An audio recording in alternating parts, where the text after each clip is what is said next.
Hello and welcome to My Code Coffee. In previous chapter, I gave you a big picture of blockchain landscape. If you have not seen that video, I will highly recommend you to do that. In this chapter, we will understand in detail about key and address. In simple words, key and address are the means to control Bitcoin. Let us understand this with an example.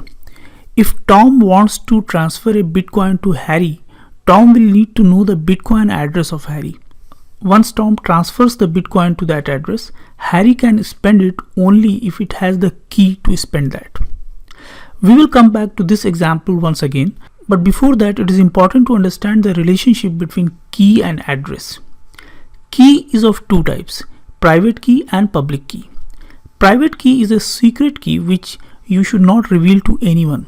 In fact, if someone steals your private key, he can spend your Bitcoin. Technically, private key is just a 256-bit random number between 1 to n-1, where n is a very big number. It's 1.158 multiplied by 10 to the power 77. It is slightly less than 2 to the power 256. So this is a very big range.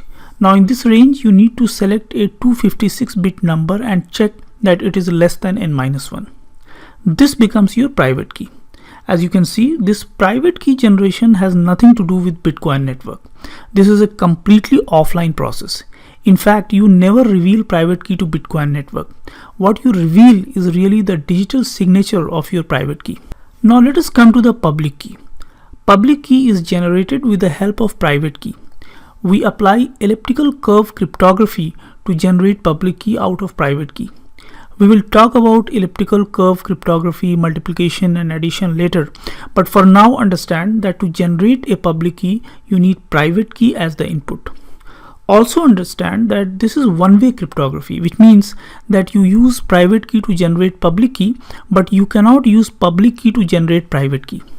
How this is possible, we will understand when we will talk about elliptical curve cryptography. Next is Bitcoin address. Bitcoin address, or simply the address, is generated by applying one-way hash function on public key. Again, this is also a one-way cryptography, which means you can generate address using public key, but you cannot generate public key using address. So to summarize, private key is a random number.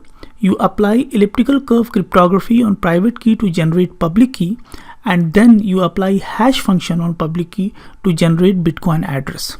Generation of public key from private and then address from public key is a one-way process.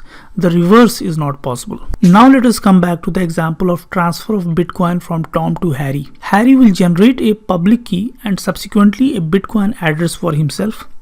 Then he will give this address to Tom so that he can transfer his Bitcoin to this address.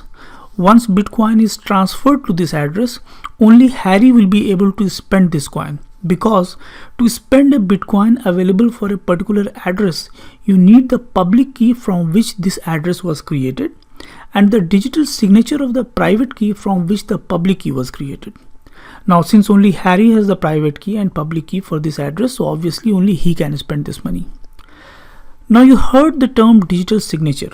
We will understand this concept in detail in upcoming chapters, but for now understand that digital signature is generated by private key. And to spend a Bitcoin, or in other words, to claim ownership on a Bitcoin, you don't need to reveal private key in the Bitcoin network. What you need to reveal is just the digital signature of the private key along with the public key. So in this way, private key is never revealed to the Bitcoin network. So in this chapter, we learned what is private key, what is public key, and what is address. We also learned that private key is a random number between 1 to 2 to the power 256, in fact slightly less than that. We learned that public key is generated by applying elliptical curve cryptography on private key. But what is elliptical curve cryptography? Curious? Click on the next chapter. If you now want to move to the next chapter, you can click on this card. And yes, don't forget to subscribe to this channel and hit the bell icon because so many interesting videos are on the way. For easy navigation to all chapters, visit mycodecoffee.com. Thank you so much for watching.